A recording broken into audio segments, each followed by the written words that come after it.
Good morning. My name is Marilee Houkamp, and I'm president of the Library Board. On behalf of Jeff Mackey Mason, University Librarian, and the entire Library Board, I'd like to welcome you to our annual Luncheon in the Library. I want to begin by acknowledging all of you for being here today and to thank you for your ongoing support of the University Library, all 25 of our libraries. Your support has allowed the library to adapt to the times. As you can imagine, the educational process at Cal has changed dramatically since many of us were undergraduates.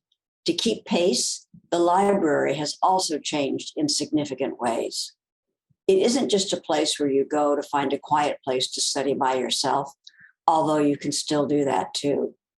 Now, many disciplines assign group projects, and students go to the library to actually work on those projects and to bounce each other ideas off each other.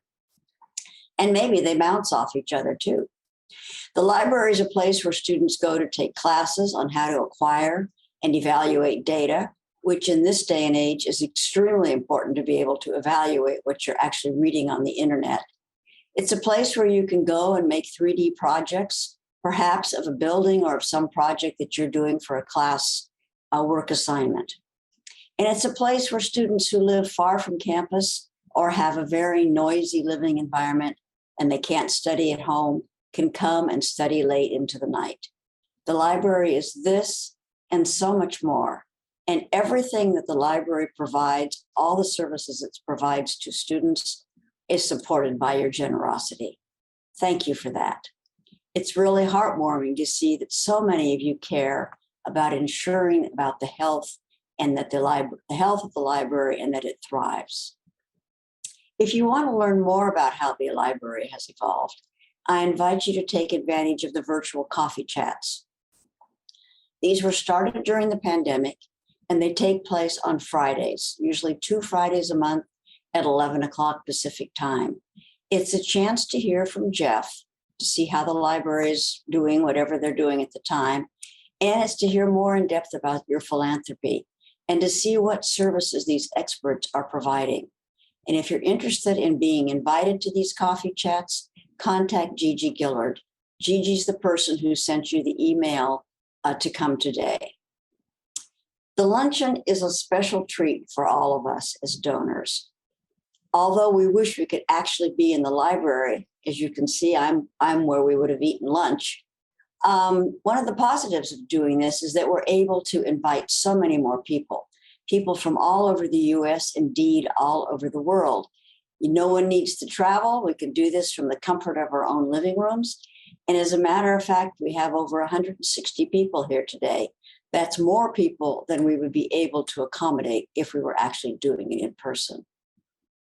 Today, we'll get an update on the library from Jeff Mackey Mason, and we'll hear from our distinguished author, Alberto Ledesma, as he discusses his revealing and beautifully illustrated autobiography, The Diary of a Reluctant Dreamer. Now, it's my pleasure to introduce you to University Librarian Jeff Mackey Mason. Jeff, as I've said several times, is the University Librarian, but he's also the Chief Digital Scholarship Officer at Berkeley, and I believe he's the first person to hold that title. He also holds appointments as a professor in the School of Information and in the Department of Economics. Jeff came to Berkeley from the University of Michigan, where he served as Dean of the School of Information from 2010 to 2015. He was on the Michigan faculty for 29 years as a professor of information and computer science, and a professor of economics, and a professor of public policy. In 2020, he received the University of Michigan Distinguished Faculty Achievement Award. Since taking the helm of the UC Berkeley Library, he has been a leader in the UC drive to flip the scholarly publishing industry to open access, making all research available to all to read for free. Jeff earned his PhD in economics from MIT and his master's in public policy from the University of Michigan. He's been a pioneering scholar in the economics of the internet, online behavior, and digital information and creation. His more than 85 scientific publications appear in scholarly journals in the areas of economics, computer science, law, public policy, and information and library science. I think you will all agree that having Jeff at the helm of the university library, we are in very, very good hands. Now, I pass it over to you, Jeff. Thank you. Thank you so much, Marilee, for all that you do on behalf of the library and for hosting this morning and for that very generous introduction. Good morning to all of you, or good day to those of you who are in another time zone. I hope that you and your families are safe and healthy, and I wish in particular for all of us that this is a happy new year and a better one than last year. All of us at the UC Berkeley Library wish that we could be holding this event in person, as we normally do, although now we've got a new normal. Because of the size and planning of this event, we had to make the decision fairly early in the fall, the decision again to be virtual. With hesitation, I agreed with our team that we shouldn't count on it being safe to bring some 200 people together in one room in January. Now, this was about a month before the Omicron variant was even known and perhaps existed on the planet. So we weren't prescient, but we were lucky, and we're glad we made that conservative call to help protect your health, although we do wish we could see you all in person again, and we have our fingers crossed for next year. Of course, a bonus of holding this event virtually is that it's easier for people outside the Bay Area to participate, and we joyfully welcome those of you who've joined us from other regions and other states. As is my custom, I'm going to use this opportunity to tell you a bit about what the library's been up to and some plans for the coming year before I introduce our featured speaker. There were many awful things about 2020, but the library accomplished some quite wonderful things. You all are generous and loyal supporters of the Berkeley Library, and I hope you're going to be pleased to hear some of the news that is good for a change. For example, as Marilee alluded to, we've been working very hard on changing the publishing industry. And last March, we signed for the University of California a transformative, truly transformative, open access publishing agreement with the world's largest scholarly publisher, Elsevier. Under this agreement, which is the largest in North America of this sort and the 10th that we've signed in the past 2 years, we pay the costs of publishing our research articles, and then everyone in the world gets to read them for free. As of the end of 2021, we have now reached similar agreements with 10 publishers around the world. In addition, I'm going to preview for you some late-breaking news, which we have not actually yet formally announced. In December and early January, we reached 3 more open access publisher agreements. As a result, we will have open access publishing with all of the top 4 publishers of UC research in the world, and a total of 13 publishers. That means that about 40% of UC scholarly articles will now be eligible for open access publishing, so that everyone in the world, wherever they live, whatever their means, can read and benefit from our discoveries. We're going to get to 100%, but this has been tremendous progress in just the past 3 years, during which the University of California, with key leadership from Berkeley Library, has emerged as one of the world's leaders in totally flipping the scholarly publishing industry on its head. In another major effort to increase public access to the record of human existence that we collect and maintain and preserve, last year, for the first time ever, we at the Berkeley Library converted 3 million pages of print resources to digital. That's a 30-fold increase in annual digitization effort since the 100,000 pages we did just 6 years earlier. Last year, because of the pandemic, most of that digitization effort went to directly benefit our students because we created a brand new, fully electronic course reserves system through which we make class materials available to students online free of charge. This meant that we had to digitize thousands of books and articles that faculty assigned to their students that were not already in digital form. This program touched 40,000 student enrollments, spanning classes offered by 77 different departments on campus. As large and as urgent as our electronic reserves program was, we still engaged in mass digitization of rare and special collections as well. Of particular note this year, we completed the first year of a huge new project to digitize our entire collection of pre-1912 Chinese language manuscripts, which is the second largest such collection in the US. This project is funded by a 3-year, $1.5 million gift from the Alibaba Foundation. Looking to the collections themselves, we crashed through our $8 million fundraising goal for the Bancroft Library program in Western Americana. We started that a few years ago with 2 launch gifts totaling $4 million, and this year we pushed past a total of $9 million to support our crown jewel historical collection and its supporting programs. We have remarkable collections documenting the history of the West, and we believe the highest public use of any academic historical collection in the country. Behind the scenes, we completed a really remarkable project, at least if you pay attention to system software projects, enterprise system software projects. This was a collaboration across all 10 campuses of the University of California. After 3 years of planning, preparation, and implementation, in July, we retired our Berkeley, on-campus Berkeley dinosaur online catalog system, and we launched a new system called UC Library Search. The improvements and opportunities that this new catalog and discovery system provides students, faculty, and other library users are too many to list. But as an example, for the first time ever, users can now do a single search and learn all of the relevant materials available, not just at Berkeley, but at any of the 10 campuses in one search. And if the book or video or journal article is at a different campus, the user just presses a button and it's going to be automatically delivered to our campus for them to pick up.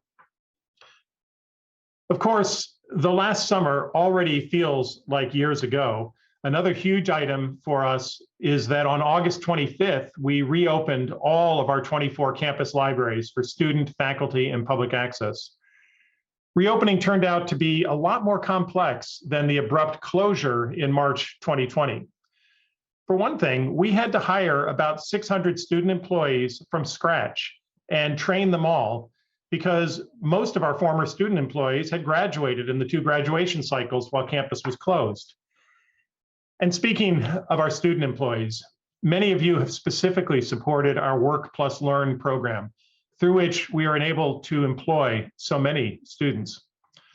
With your help, we can support students who struggle to make ends meet. And indeed, we are one of the 2 top student employers on campus.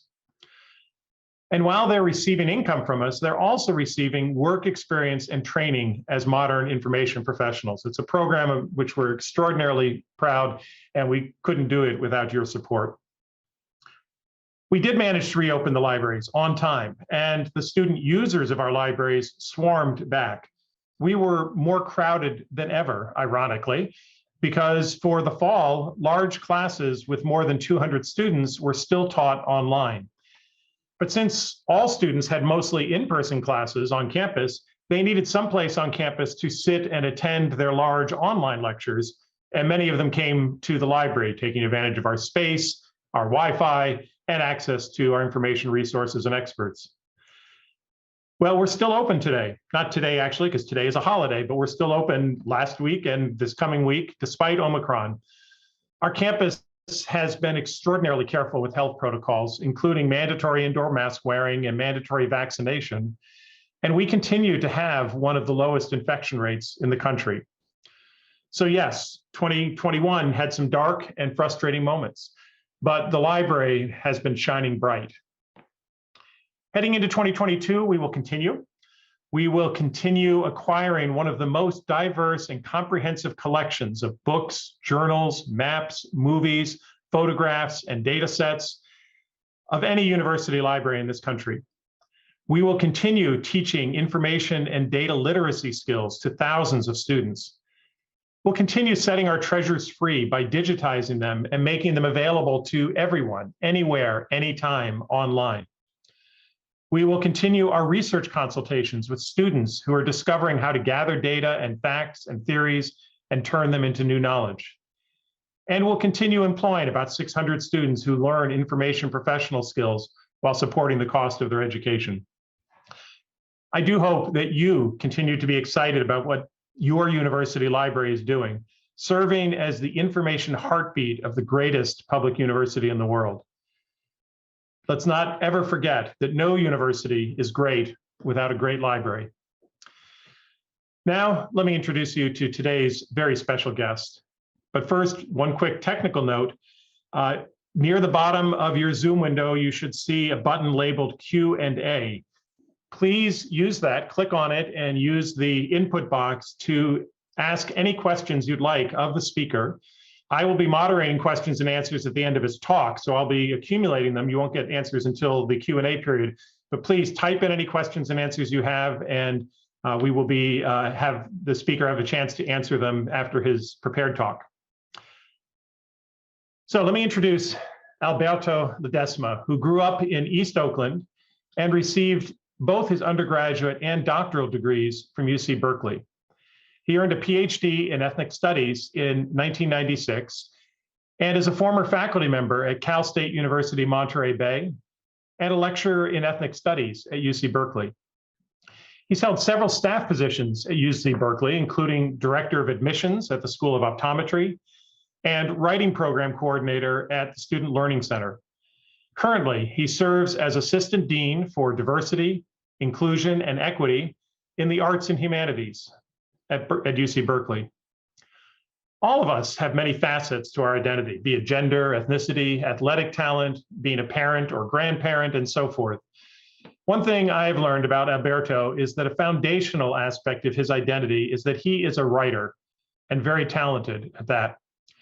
I learned this from reading and delighting in his award-winning illustrated autobiography, Diary of a Reluctant Dreamer. It is my great pleasure to now turn over the microphone to Alberto Ledesma. Alberto. Thank you so very much. I'm going to go ahead and share my screen in order to do my presentation. First of all, I want to thank the library board president, Marilee Hokamp, and university librarian, Jeff Mackey-Mason, for inviting me to be your speaker today. It is no exaggeration to say that UC Berkeley's University Library has been an enormously important institution to the development of my family's education in the United States. It is because of the wealth of resources we found in these halls that an undocumented Mexican family that arrived in Oakland, California in 1974 with nothing but a few bags of clothes to our name was able to graduate all 4 of his children from UC Berkeley. Our story, however, is not unique. I have seen many immigrant and first-generation students from Oakland, LA, Sacramento, the Central Valley of California, documented and undocumented, go through much of the same trajectories as I and my siblings have gone through. All of us spending our days and nights reading and writing in these buildings, surrounded by countless books, while back home our parents are toiling in their low-paying jobs in order to see us through. It is a story that has repeated itself many times, though interestingly, not one that has often been connected to the larger narrative of our nation's American heritage. I feel profoundly honored to be here sharing these words with you, given what this institution has signified for my family, my parents, my sister, my brother, and for me over the years. I still remember that day in June of 1984 when I entered Doe Library as a summer bridge student for the first time. Nobody in the program knew, or at least I thought that nobody knew, that I was an undocumented student. I try to keep to myself as much as possible, haunted by the double imposter syndrome. Nobody noticed just how much I trembled as I walked up the marble steps to the North Reading Room, part of a class tour that our summer bridge counselors had organized. I was already in awe at the overwhelming splendor of this new world with its gilded books and vaulted mahogany wood ceilings. And yet I was also terrified that my powers to blend in were not going to be enough, that I was going to be caught at any time and sent back home to East Oakland and then to Mexico?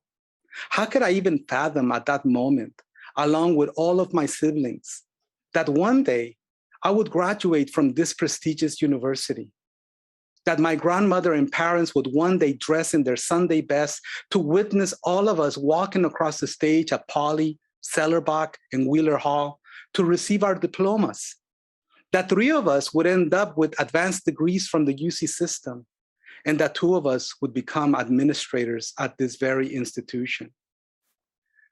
Berkeley is and has been for me both a place of wondrous possibility and ubiquitous precarity. To best understand this tense duality, it is helpful to know the story of how I first got here and why it is that I decided to share my undocumented American experience, how it is that family, love, and fear have led me to where I am today. When I received the invitation to talk about my book, Diary of a Reluctant Dreamer, I debated with myself whether to just read parts of the book or to share the background with you. Background that is not published in it. I have decided to do the latter. As you might know, the book is comprised by an amalgamation of personal essays, autoethnographic illustrations, existential confessions, nervous predictions about our nation's future, and insecure love letters to a family that helped me not just get through my undergrad years, but to finish a graduate program in ethnic studies that eventually led me to become a professor. It is full of my writing, my thinking, and my art. However, if you had asked me if I would ever become anything like a graduate student, a professor, or a college administrator back when I was a little kid in 1974 in East Oakland, I would have said, no way. Back then, I had no idea what college was or why it would be in my best interest to strive towards a degree. I just knew that I was an undocumented immigrant student attending Woodland Elementary School in East Oakland, that I was trying to obey all of my parents' wishes and not do anything that might get us deported. In truth, I was still too young when my family first arrived to 82nd Avenue to understand what being undocumentado meant. I heard my father constantly repeating, siempre ten cuidado, Alberto, always be careful, because what you do out there in the mean streets of East Oakland affects us all. It was because of my father's warnings, because of his insistence that we had to always be careful, that I began questioning why he was willing to have us live in the way we did in the first place. Why were we always seemingly locked up in our rented home in East Oakland? What was it that we were getting in exchange besides the little amount of money that Papa seemed to be earning for us, having to remain hidden and silent and so far away from home? Was it really worth it? Today, after decades of doing direct services with undocumented students at Berkeley and California State Monterey Bay, both before and after California adopted AB 540, the assembly bill that allowed undocumented students to attend college without being charged out-of-state tuition, I know that this is one of the most persistent questions that they continue to ask themselves. Is it worth it? And I know that this complicated relationship with our parents, this is one that is fueled both by our frustration to understand their decision and our desire to do what they want us to do. It is at the heart of the mystery of what being undocumented American entails. Being undocumented for me is certainly an ethically complex condition with which all of us who have experienced this status have grappled. And yet, when the term illegal is used over and over again to essentialize the identity of a whole class of people, it does not only erase our humanity, it also erases and flattens the ethical concerns we ourselves have with the necessary decisions our parents made. Indeed, for me, these existential questions about the nature of my undocumentedness consumed me during my first few years of being in the US. My parents insisted that I be a good and obedient kid. They insisted that I get good grades and took me to church each Sunday where I was asked to follow the gospel and not misbehave. And yet, now and then, our family also spoke in hushed tones about us being ilegales and indocumentados. It seemed like a contradiction. It was not until I attended high school that the ethical angst about my undocumented immigrant identity came to a head. Let me tell you how it happened. While my parents worked very hard to give my siblings and I a better quality of life, they also insisted that our work as their children was to do well in school, so that when the time came for us to get our own jobs, we would be able to work more with our minds rather than our backs. So when I attended Woodland Elementary School and Havenscourt Junior High, I tried to follow my parents' edicts as closely as I could. However, because I, along with my siblings, were also one of the very few immigrant students in these schools at that time, schools that were located in predominantly African-American communities, I ended up spending most of my time studying alone in the library. When the time came for me to move to Fremont High, I felt like I had found a chance to start again. That school was made up of 50% Latinx and 50% African-American students. However, those first few days that I was on campus, I quickly discovered that not all Latinx students were the same. There was a strong division between those who were recently arrived immigrants and those who identified themselves as born in the United States. Because none of the other Latinx students knew me, given that I was coming from mostly an African-American side of town, it was up to me to choose which group to hang out with. That's when I became young Beto, the hyper-documented Vato Loco, my first attempt to hide my undocumented immigrant identity. To me, donning this disguise seemed like just a matter of following a formula. Those native-born Latinx boys at Fremont High seemed to dress in a very particular way. Every day they combed their hair into neat pompadours, wore plaid Pendleton dress shirts, and crisply ironed khaki pants. I convinced my dad by telling him that dressing this way would ensure that the family's security from deportation would be guaranteed. So he bought me those same kinds of clothes. I must have looked somewhat odd when I walked into the classroom, transformed from one day to the other, and began hanging out in Fremont courtyard each lunchtime with a thick book in one hand and a sandwich in the other, dressed in the same attire as the boys who tended to crowd in front of the vice principal's office. The other boys would purposely walk by me to give me menacing stares and to ask me what neighborhood gang I belonged to. So to avoid trouble, I just smiled and kept to myself. Fremont's teachers, however, were fascinated with me for other reasons. One of my teachers, Mrs. Keller, approached me and said, Alberto, excuse me, I gotta go back to the other one. Alberto, I think you have a good chance to go to college. But to do that, you'll have to do more than just read novels at lunch. Why don't you try some extracurricular activities? Have you thought about student government? That question stuck with me. But it was not until senior year that I ran for secretary of Fremont High's senior class. And I won. Now, don't be impressed. I ran unopposed. It seemed that nobody in my senior class, a class made up of hundreds of seemingly ambitious and talented young people, wanted anything to do with being secretary of Fremont High's senior class. Soon I found out why. Nobody told me that the main responsibility of the secretary was to keep notes for all of our student government meetings. That meant that out of all the officers, I was the one who could not be late or absent because I had to take all the minutes for every class session.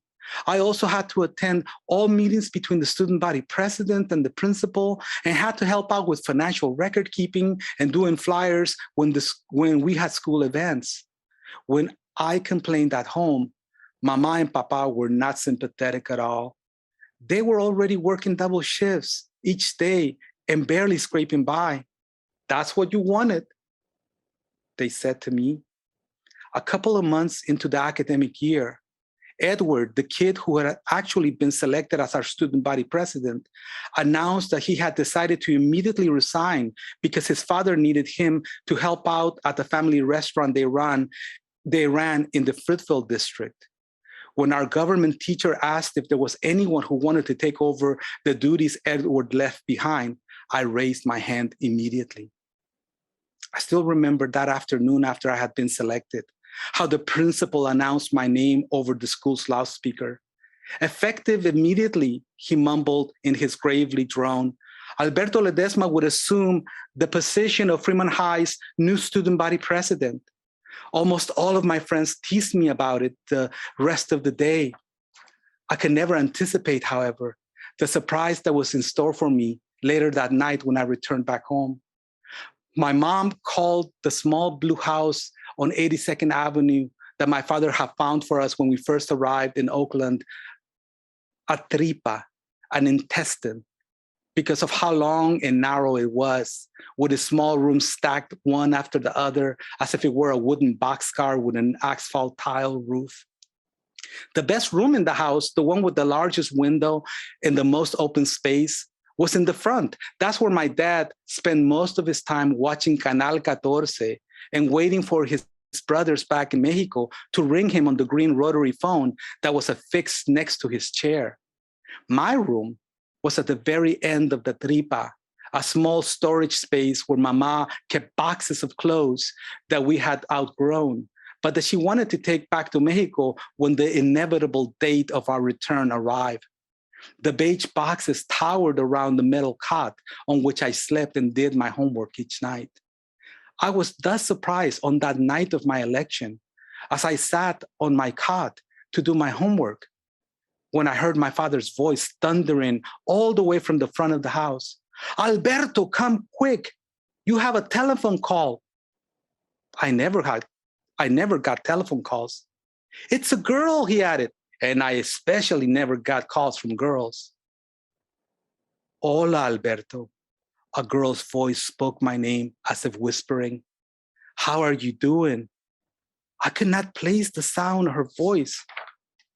Irma gave me your number, she said and paused, as if expecting me to know immediately who she and Irma were. I hope that it's okay that I called you.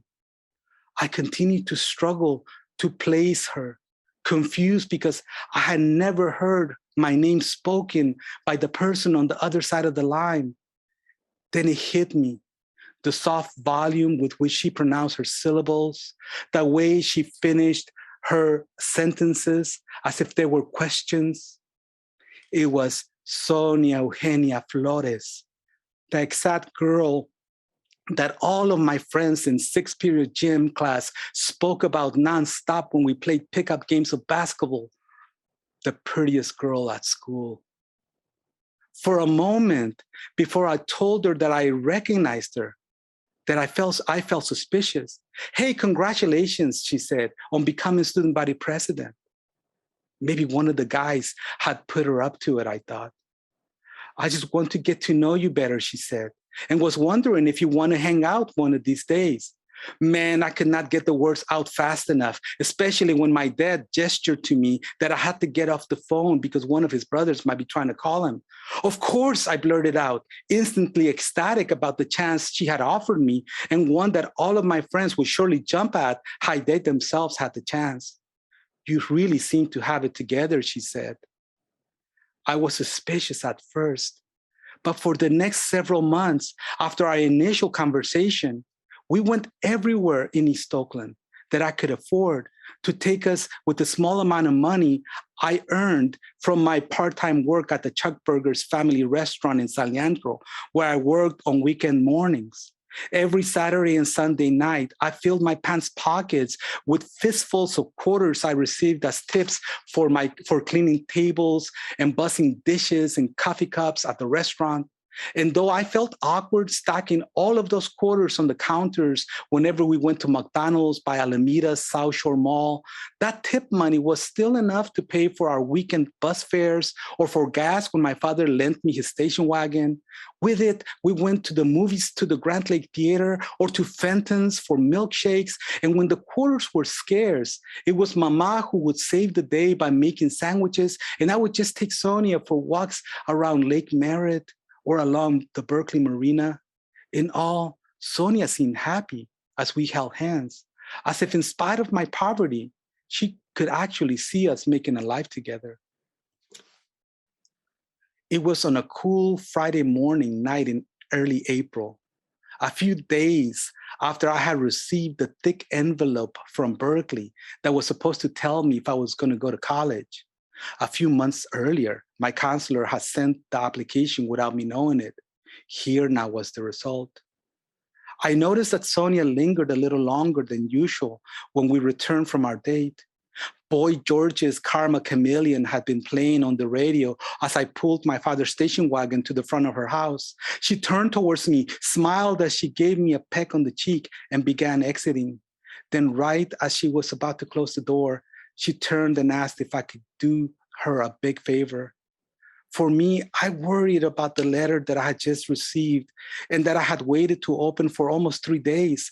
Finally, the previous night, I had gone into our bathroom after everyone in the house had gone to bed and torn the envelope open to see what the final decision had been. There, in the gloom of the moonlit bathroom, I had to temper my euphoria at being admitted, because the letter also included a bill for several $100s. How was I going to begin to pay even part of these registration fees when all I had was a part-time job that barely provided enough money for a few cheap snacks and movie tickets? Papa had already warned me that though he wished he could support me more, he could only afford to give me very little money towards my studies. Sure, anything, I said to her as she held the station wagon's green door ajar and stood with one foot on the pavement and the other at the curb. For the first time since we had met, it was she who seemed hesitant. It's just that my mom and my sister and I, her thin eyebrows furrowed as she searched for the right words. Well, we need to take an urgent flight back to Mexico a week from today, and no one has been there to do us the favor. My mom is getting desperate and asked me to ask you, would you be able to borrow your dad's station wagon to give us a ride to the San Francisco airport next week? We will only be gone a few weeks. I smiled to reassure her and to tell her that I would be happy to help her.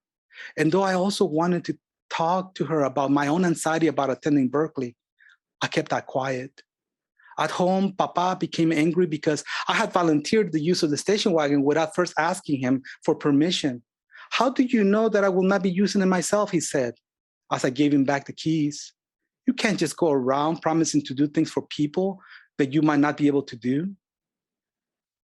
I tried to drive my father's station wagon across the Bay Bridge as flawlessly that night as I could. Think about the best Uber driver you ever had. But the sea of cars that crowded at the toll booth required me to tap on the brakes more frequently than I wanted to.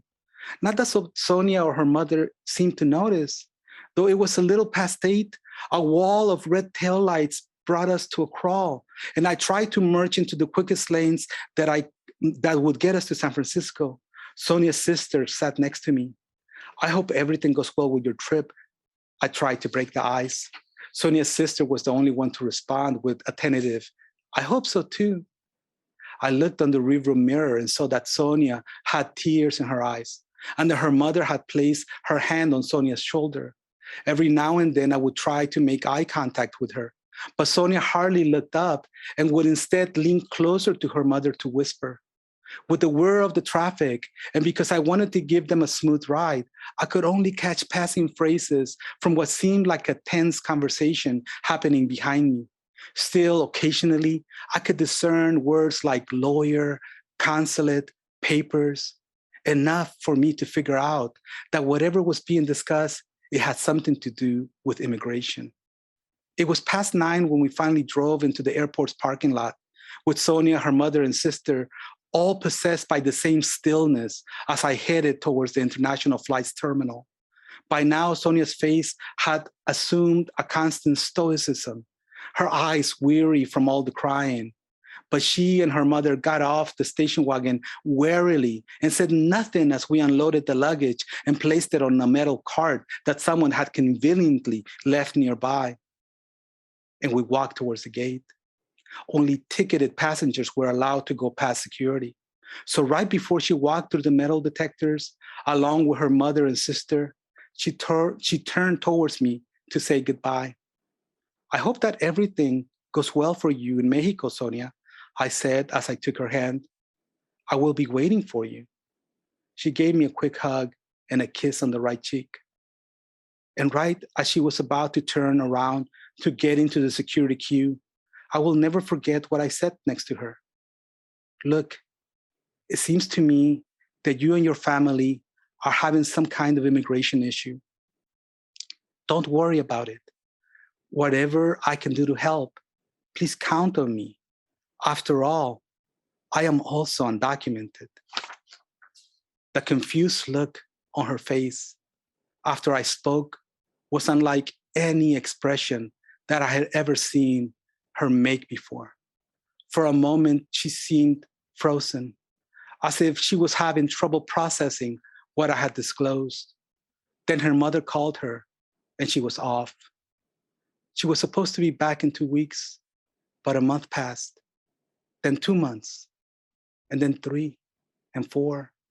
With each passing day, I worried that she was never going to come back, and she was going to remain in Mexico forever. I was getting ready to graduate and attend Berkeley as a summer bridge student, terrified ever since my counselor had submitted my application, uncertain about what would happen.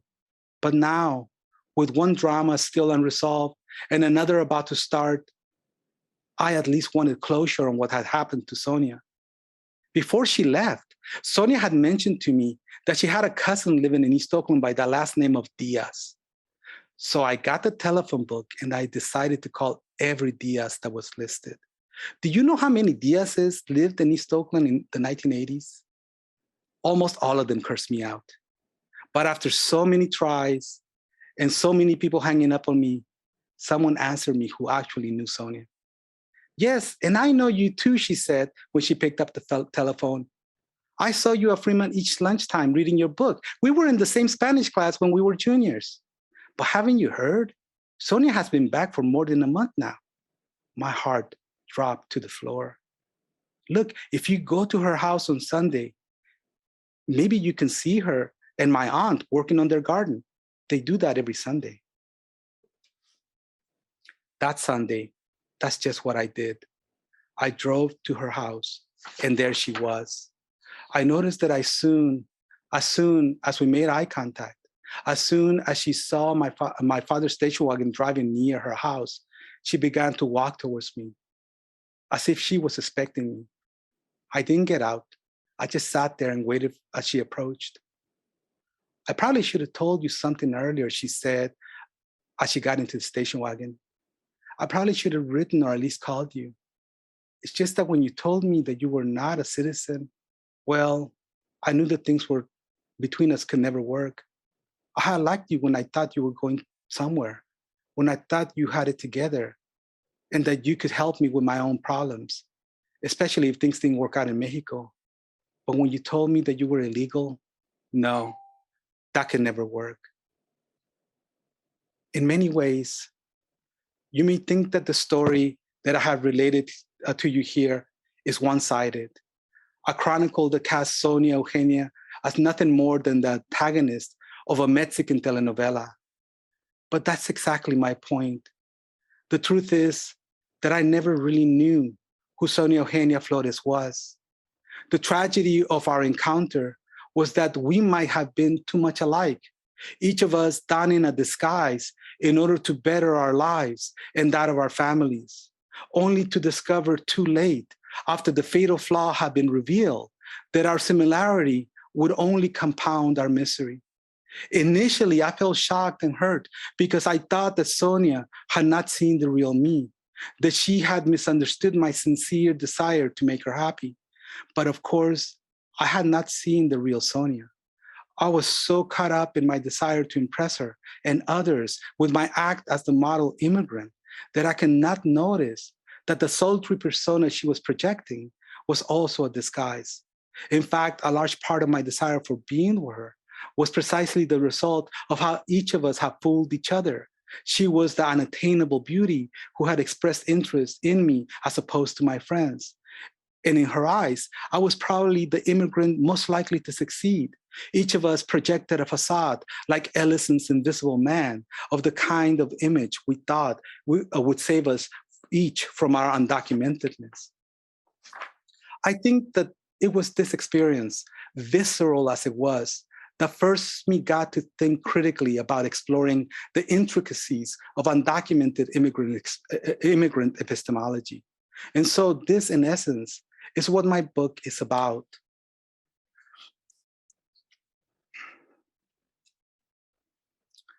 I grew up in East Oakland as an undocumented immigrant kid. In 1974, my dad arranged to bring us and our entire family and my mom and sister and I from Jalisco, Mexico. At first, we thought that we would be visiting just for the summer, that the most time we would spend in the US would be a few months. To this day, almost 50 years later, I have not been back to my hometown. Because so much undocumented drama is coded in silence, in many ways, cartooning has allowed me to communicate these existential fears much more effectively than my writing ever could. This is the reason why I created my illustrated memoir, Diary of a Reluctant Dreamer. And yet, there's only so much my little book can do. The xenophobic program that is now aiming to persecute undocumented immigrants is too real, not just a byproduct of worried imaginations. This program, however, is not just aimed at undocumented immigrants. The attack on undocumented immigrants is just but the most obvious of what seems to be a larger policy that has taken aim at the heart of what used to be American progressive democracy, the social infrastructure that, as a result of the labor organizing and social activism of the 1930s and 60s, increased access to education, healthcare, and legal protections for all working class and poor people. My belief is that working class and poor people of all ethnic backgrounds now need each other more than ever, and that we cannot let false debates based on false moralisms distract us from our common humanity.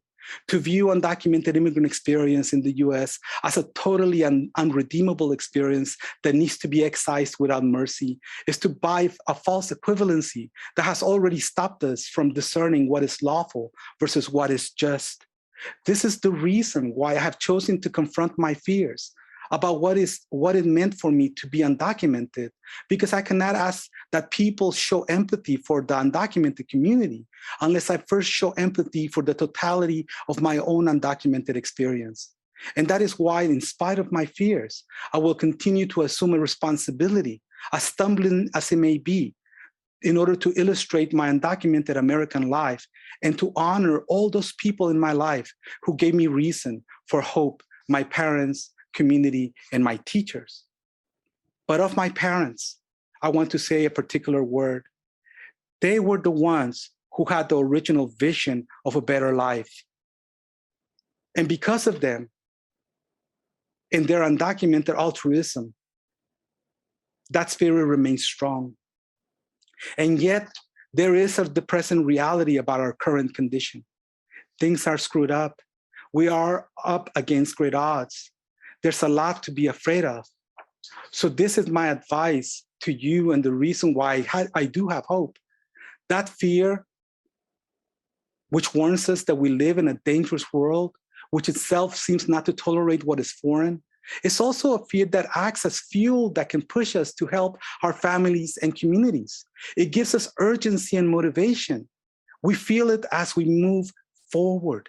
This is what our parents felt when they sought to improve their own situation. It is a normal human emotion that we should not evade, but one that we should rather try to understand. Over the last several years that I have traveled the country in my capacity as Assistant Dean for the Arts, Humanities, for the University of California. I have seen a wave of undocumented scholars overcoming these fears and entering the university, young graduate students and researchers getting accepted into doctoral programs. Some of them are beginning to finish their PhDs and are getting hired by universities across the country.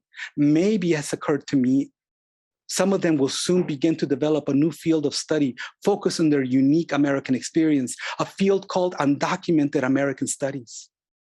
And that will be great. In the near future, scholars in this new field will chronicle the early years of the discipline and how it was that students, in their courage to confront their fears, created this new academic terrain from virtually nothing out of sheer will and determination. Those students will soon be professors in this very system. And this is why I have so much hope, because in spite of all the cynical hate that we've been subjected to, that has been designed to disrupt their pathway, in spite of all these fears, that spirit that once inspired my parents, their parents, to seek a better life, that spirit is still alive and thriving. Thank you so very much.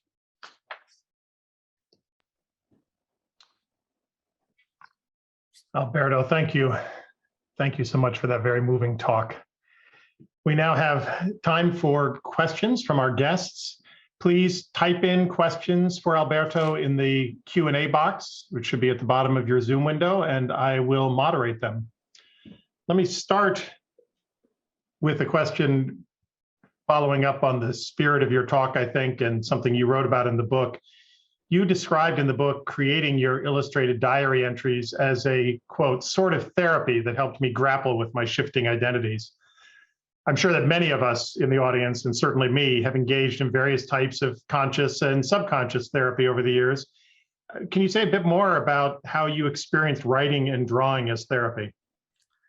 Yeah, no, thank you so much. That's a great question.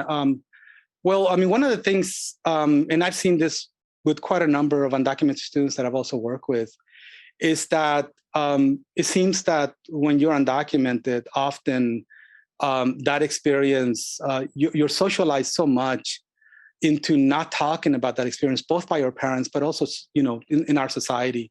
You know, it seems that the only right we have is the right to remain silent. You know, because it's dangerous, right? You can actually get deported if people find out about this experience. So, you know, it can be dangerous. And so, you know, stories like this are difficult to tell. And so even to write about them, even to talk about them within our families, you know, with other folks is taboo.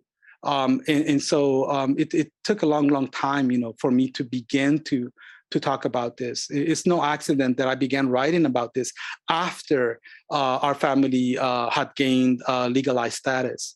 And you know, I began to talk about this after, you know, when the anti-immigrant political environment was so visceral that, you know, for me, you know, I just needed to do something. But I found that I didn't have the language, and I experienced a severe writer's block. One of the things that I write about in the book is about my large fountain pen collection. Now, what does this have to do with that? Well, I have a large fountain pen collection because I found that, you know, I would start writing about this, and I will inevitably run into a writer's block. And one day, back when there was an art store here in Berkeley, Amsterdam Art, you know, had this amazing fountain pen section. I would buy fountain pens both for my art and for writing. And my dad made a comment that psychologically helped me. He said, "Look, if I had a pen like that, I would make sure to use it." And that helped me because I started writing, but I would push myself to write. And I did that. To this day, I have about 300 fountain pens. Now, that's not because I have a lot of money or because I love fountain pens. It's more of a comment on how much writer's block I've experienced. But it will help me push to get that story out. The art is also connected to it. That you know, to name those experiences was so difficult that often the language was not there. So I started kind of writing around it. Because the language wasn't there, I started doing it in art, because that would be easier. It would be easier to illustrate things and to do it also with humor. One of the things that illustration did, and especially with comics, I have a lot of friends in comics.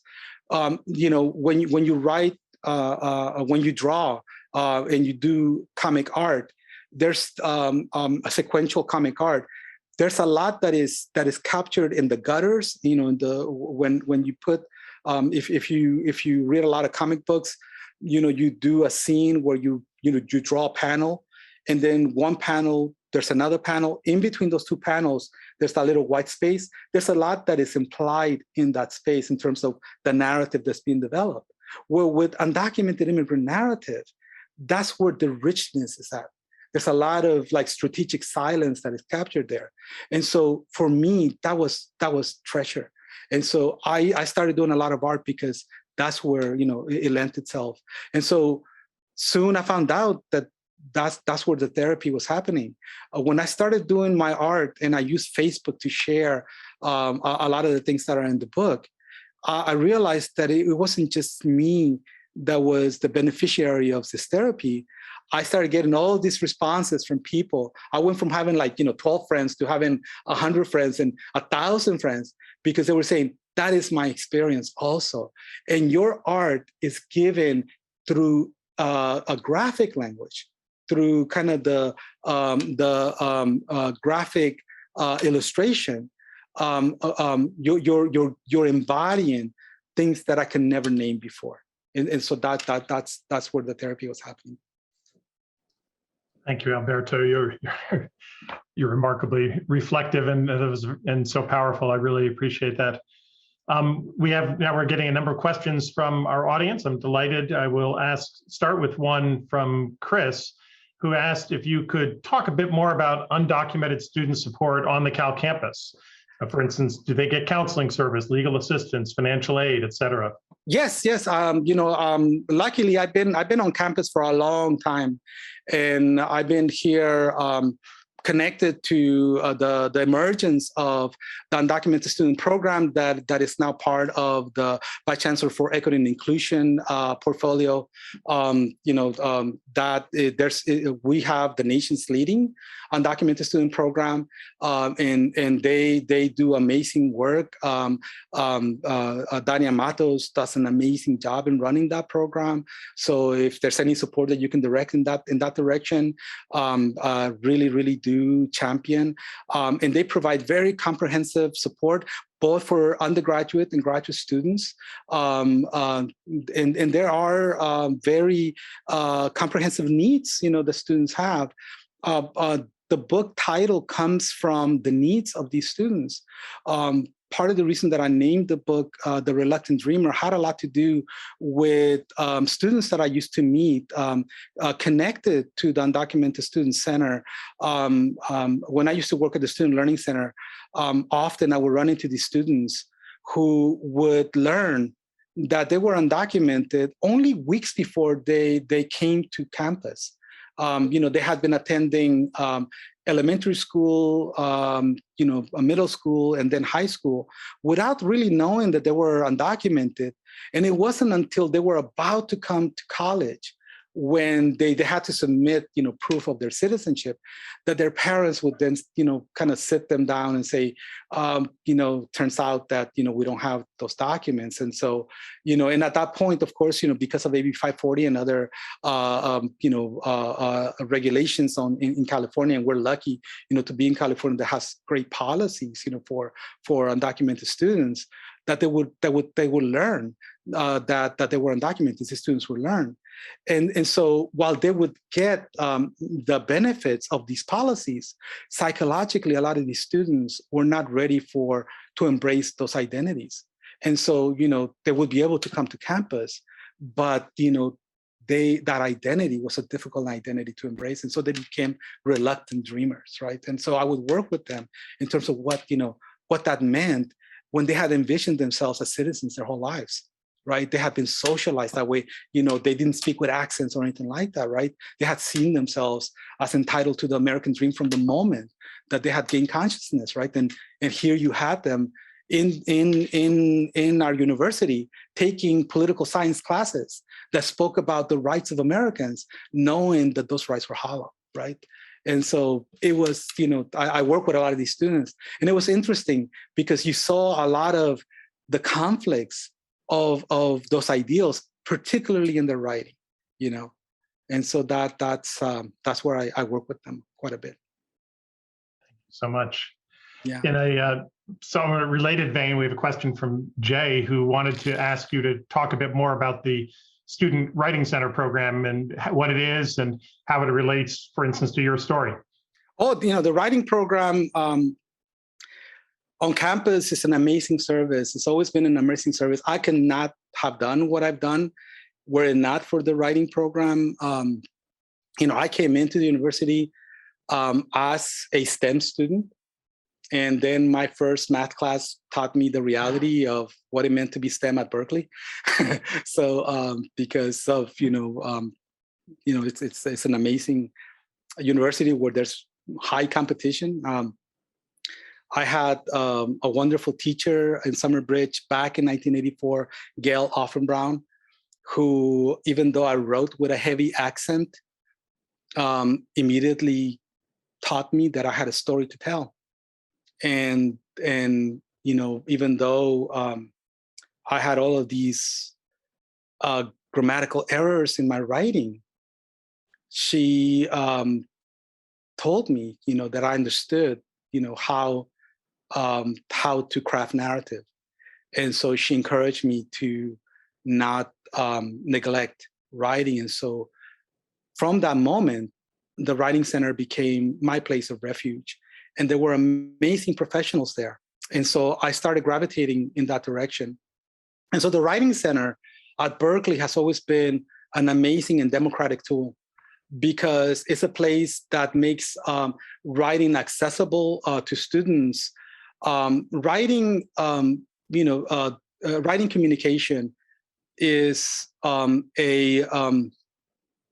it's a way that assessment happens at the university in many ways, both on the front end, when students first come in, they have to fulfill their, basic writing requirement, but also when you enter the major. And so when you're getting trained in your discipline, there's very specific writing expectations. And so for students who are coming from underrepresented backgrounds like me, there's a dual challenge, right? You have to fulfill the basic writing requirements, but then you also have to learn the specific discourse of your discipline. And so because of those requirements, in order to diversify both the university and the disciplines, the Writing Center is absolutely key. And so that's why I think as a tool for the diversification of the academe, to get, the university to look more like the state of California, we need to have it well-resourced. And not just, California, but the world, So it's a primary entry point for international students, for example. We work with a lot of international students. The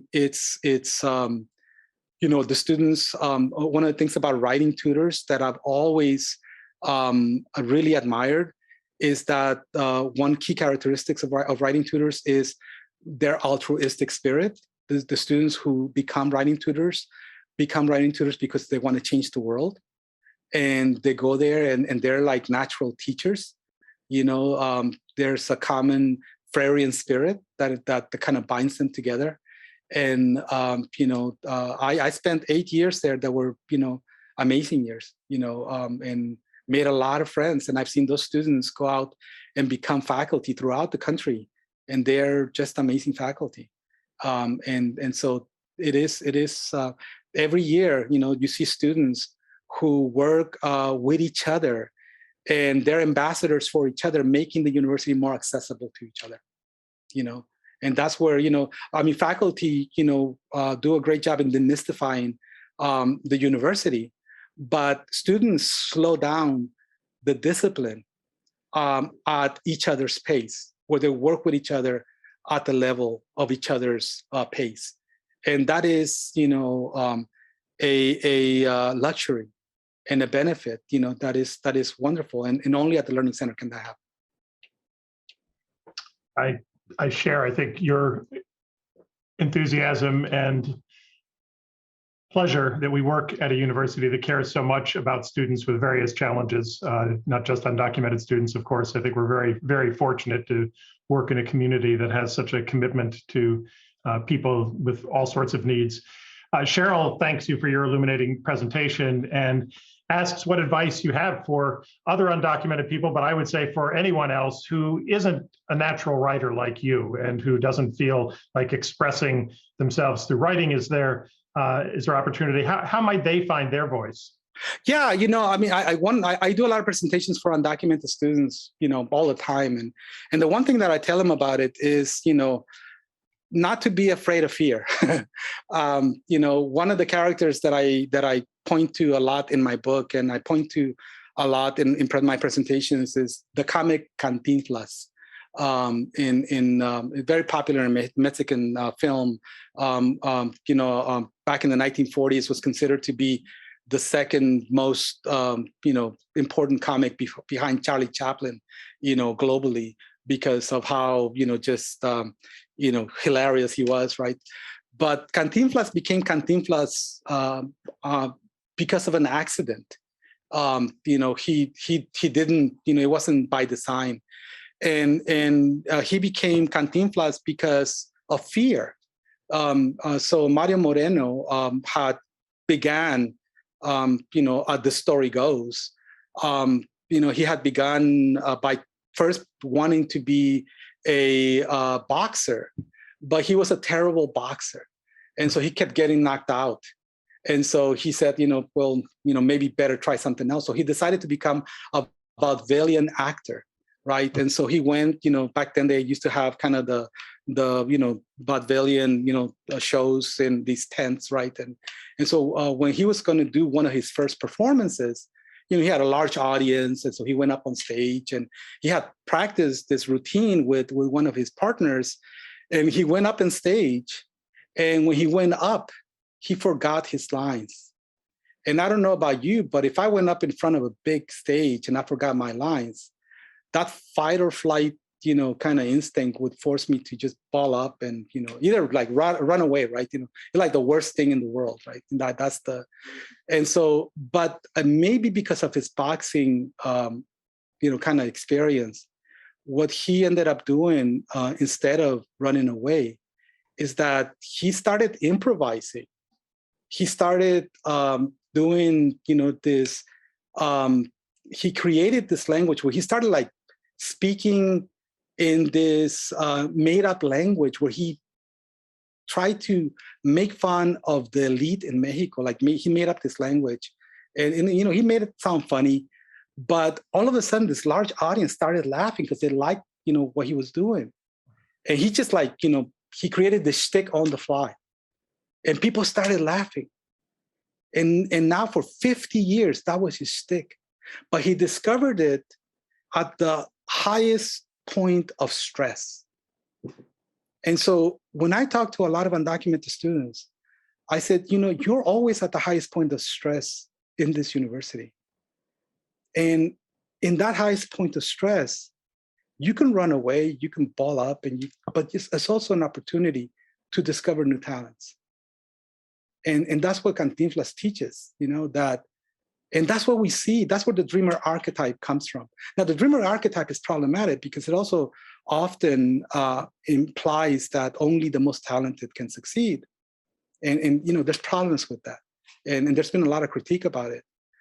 But what we've seen is that there's a high degree of correlation with, all these students who've shown that they're developing these new pathways of talent when they're put in when they're put in these situations. And I've seen it time and time again, that they develop resourcefulness, and it's amazing, and so that's the advice that I would give, and that is, lean into the anxiety, feel the fear, but do it anyways. Think about the more aspirational side of your hope and your aspiration, and lean in towards that. Thank you. I'm going to turn back now for a moment to some questions about the book and your personal experiences away from campus a little bit. Ned mentions that in your book, you mentioned your mother losing two brothers in Mexico and her father being taken by pistoleros, as he recalls. He wonders what memory you have of Mexico and the reason that your family left. Yeah, I mean, Mexico is always been problematic. I mean, I have fond memories, and I have also problematic memories about Mexico. Mexico is a very textured, story in my brain. Now it's a very distant story in my brain, but it's very textured. I think of both my grandmother, but I also think about the challenges that we had growing up. My dad and my mom kind of living in very precarious situations. The economic, we were basically economic refugees, and we thought about that. I thought about that. But I also think about all the stories that my mom would tell me every night, about when she grew up. My mom comes from a family of singers. And now and then she would sing these ballads at night, and she has this beautiful voice, right? And even though she had experienced pain, those ballads were full of love, right? And you can have both things at once, right? And that's what being human is about. That you have moments, we're complex, right? And that's why you can have both an American identity and an undocumented experience at the same time. Yeah. Thank you. Marilee asks or mentions that in your book, you mentioned that you and your wife have become citizens. She wonders if you can say a word about your parents and siblings. Yeah, everybody's a citizen. We're for many, many years now. And, yeah, everybody, we're all very civically engaged citizens, and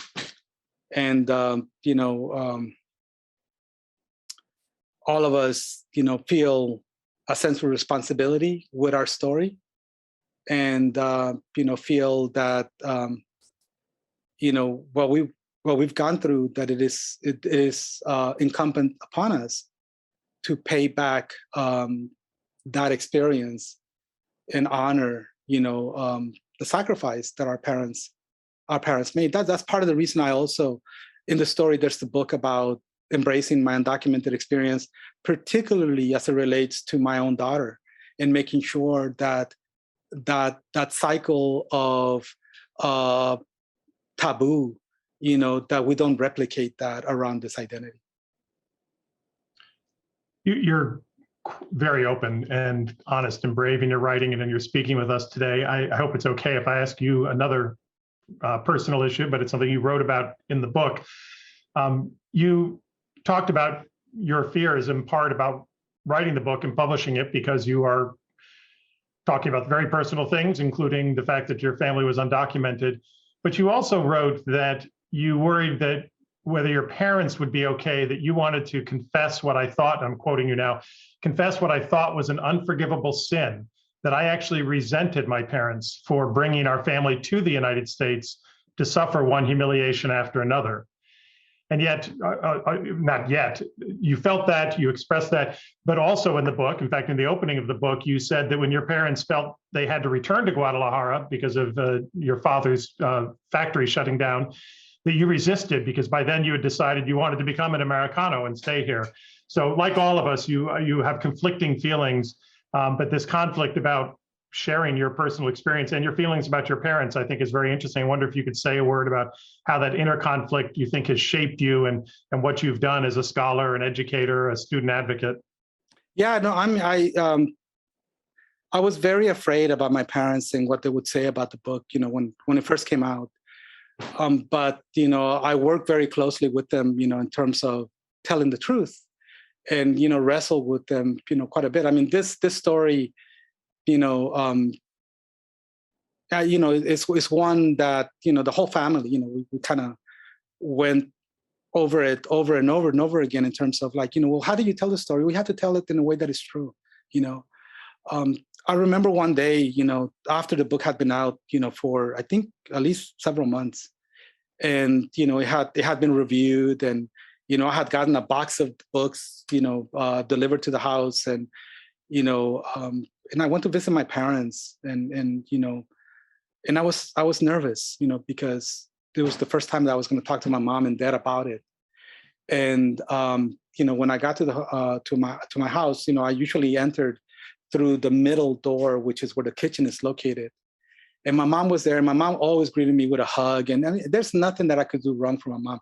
Doesn't matter. I mean, I she just it's always unconditional love. Doesn't matter what, And so she greeted me that way and hugged me, and mijo, I'm so proud of you. And I'm like, that was going to be mom anyways. That's just her.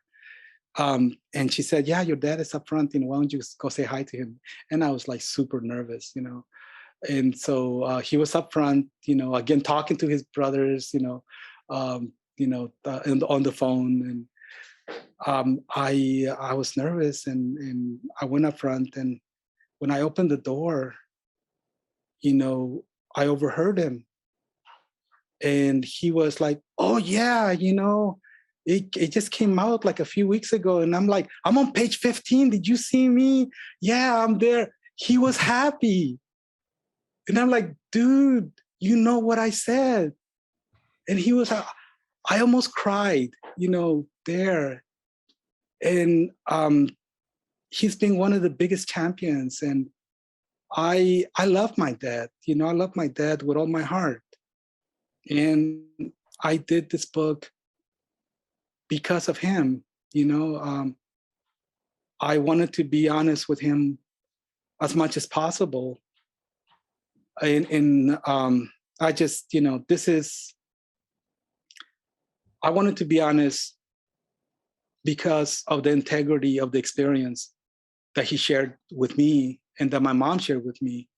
And, that's what it deserved. And, it's been great. I mean, the whole family. I mean, I'm connected to a lot of folks in Mexico now that have read it, and they all have received it in the same spirit. Yeah. We are nearing the end of our program, which I'm sad to say, because this is so wonderful. I think we have time for one or maybe two more questions. Rishi asks if you think it's any easier to share one story and implicitly define community today than it was, say, a couple of decades ago. Well, I mean, I've been writing this story many times. When I first came to Berkeley, I won a poetry competition in 1989. At that time, I was taking poetry classes with Sandra Cisneros, Gary Soto, and Sheri Moraga at the same time. And I wrote a poetry collection called Poetry for Homeboys in the Foul Line that ended up winning the Chicano Latino Irvine Poetry Prize. And it was about me being undocumented, but that collection was all, that experience was coded. I never mentioned being undocumented. It was all kind of coded in between the lines. And I think, certainly things have changed, since then.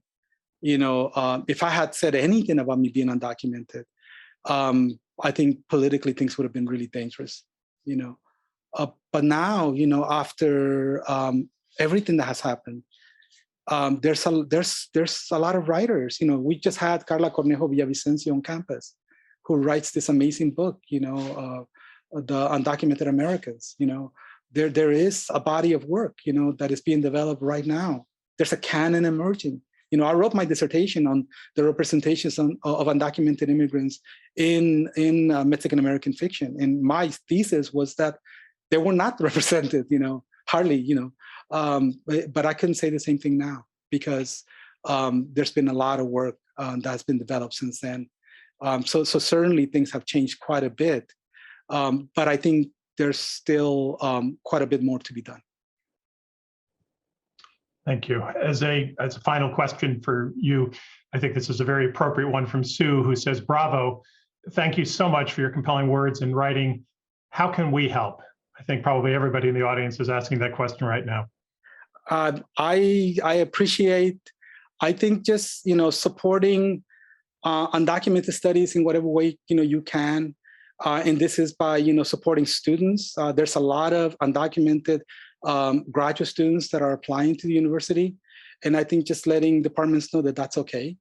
I think that would be the way, because they are, when you have in the UC system, and you'll see that the UC system does have quite a number of undocumented undergraduates, they're also coming to graduate programs. And so that's, that would be the way. But Lisa Garcia Bedoya is the person that has ideas about that, I think, the best. So, and she's amazing. I have nothing but admiration for Lisa. She is one of the most amazing deans that I've ever experienced. Yeah, Lisa is terrific. I had the pleasure of sharing a stage with her in Los Angeles a number of years ago before she became the dean, and I was very impressed and have been ever since in a role as dean as well. Oops, I'm sorry, that's noise on my end. My son is calling me. It is, I'm afraid, time to draw this to an end, although Alberto may be glad to be let off the hook himself for a minute. I want to thank you, Alberto, one more time for your wonderful presentation and for your terrific service to our campus community. It's really terrific. We did have one question, which wasn't really a question for you, but I'll answer it now, from Janet. She wondered whether the talk would be available after today. She says that she's deeply connected to current undocumented students and would love to share the talk with them. And the answer to all of you is yes, we are recording and we plan to share this once we can put it together, and we will let you know about its availability. So that opportunity will be there. For today's event, I want to thank our staff who did all the planning and preparation, our terrific development and communication teams, including, among others, Wendy Hansen, Tiffany Grandstaff, and Tor Hagen, and especially Amber Lawrence and Gigi Gillard. We're also grateful to Elena and the UC Berkeley AV team for providing the technical services today. And finally, I want to give a thank you to all of you, our guests, for joining us today, for your continued support of the UC Berkeley Library and other programs on campus. I hope that you all have a wonderful rest of your day and weekend, and I hope that you enjoyed this and learned as much from it as I did. Thank you for being here, and we'll now draw to a close.